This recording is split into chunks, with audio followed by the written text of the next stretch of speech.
আসসালামু আলাইকুম রহমতুল্লাহ। বাংলার ইজ্জত যুক্তরাজ্যে শেষ। ডক্টর ইউনূস যুক্তরাজ্যে যে লড়র ভড়র অবস্থায় পড়েছেন, মানে পুরো 3-0 আর হতাশা নিয়ে লন্ডন থেকে ফেরা ছাড়া দ্বিতীয় কোনো উপায় অন্তর দেখা যাচ্ছে না। সেখানে দেখেন কেয়ার স্টারমার, তার সাথে বৈঠক হচ্ছে না। ভালো কোনো বা সেখানে পজিটিভ কোনো কিছু এখনও দেখা যায়নি। কেয়ার স্টারমার নিয়ে মিথ্যাচার হলো। তারপরে চার্লস যে অ্যাওয়ার্ডটা দেওয়া হবে সেখানে তার নাম ছিল না। পরবর্তীতে রাজা নিয়ম ভঙ্গ করে নাকি ডক্টর ইউনূসকে পুরস্কার দিয়েছে বা গিফট দিয়েছে, দিবে, এই ধরনের কথাবার্তা হয়েছে। এর মধ্যে আবার আওয়ামী লীগের নেতাকর্মীরা কী করেছে, এমনি তো রাস্তাঘাটে আপনার ওই ডক্টর ইউনূসের কুশপুত্তলিকা করে তার গলায় জুতা ঝুলিয়ে দিয়েছেন। তার এগেনস্টে যত ধরনের স্লোগান আছে সেটা তো দিয়েছে। প্রেস সচিব শফিকুল আলমরা তো নাস্তানাবুদ করে ফেলেছে।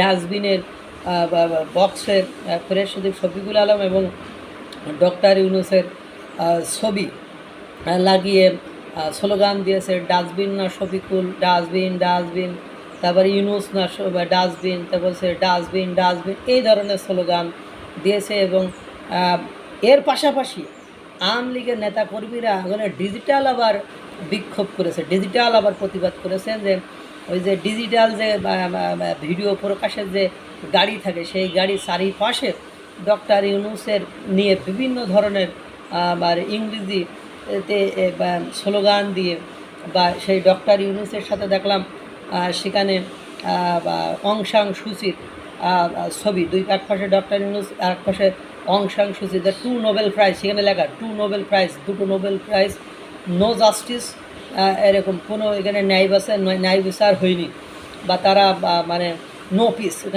ওখানে লেখা নো জাস্টিস নো পিস। এটা নিয়ে দেখলাম রাস্তায় রাস্তায় ডক্টর ইউনূস যে অঞ্চলে আছে ওই অঞ্চলগুলোতে ঘুরে বেড়াচ্ছে। মানে ডক্টর ইউনূসরে যতভাবে অপমান অপদস্থ বা হয়রানি করা যায় মানে সেটা ওরা করেছে। এবং ডক্টর ইউনূসকে অং সান সুচির সাথে তুলনা করেছে। এবং সেখানে আপনার ডিজিটাল স্ক্রিনে একেবারে বারবার একই কথা উঠছে, একই লেখা উঠছে, একই। এখানে আবার দেখলাম লন্ডনের যে পুলিশ আছে সে আবার মানে এরকম করে দেখাচ্ছে গুড।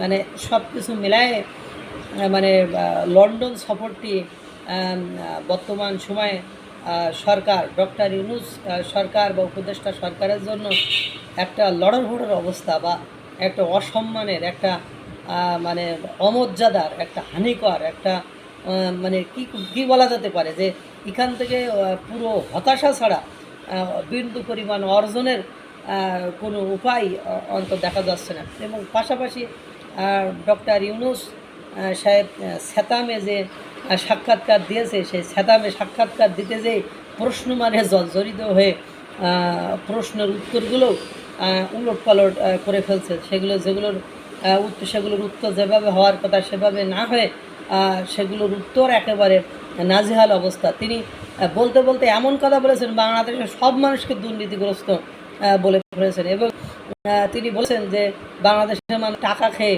ভোট দেয়, অর্থাৎ বাংলাদেশের মানুষের ভোটাররা অজ্ঞ নিরক্ষর, তারা লোভী, এটাই প্রমাণ করতে চেয়েছেন। নিজের দিকে আঙ্গুল তো দেখালেন না, পুরো বাংলাদেশিদের তিনি একেবারে নাস্তানাবুদ করে ফেলেন বা পুরো বাংলাদেশিদেরকে দুর্নীতিগ্রস্ত মানে টাকা খেয়ে ভোট দেয় এই ধরনের কথাবার্তা বলেন, অর্থাৎ ভোটারদেরকে অসম্মান করে ফেললেন।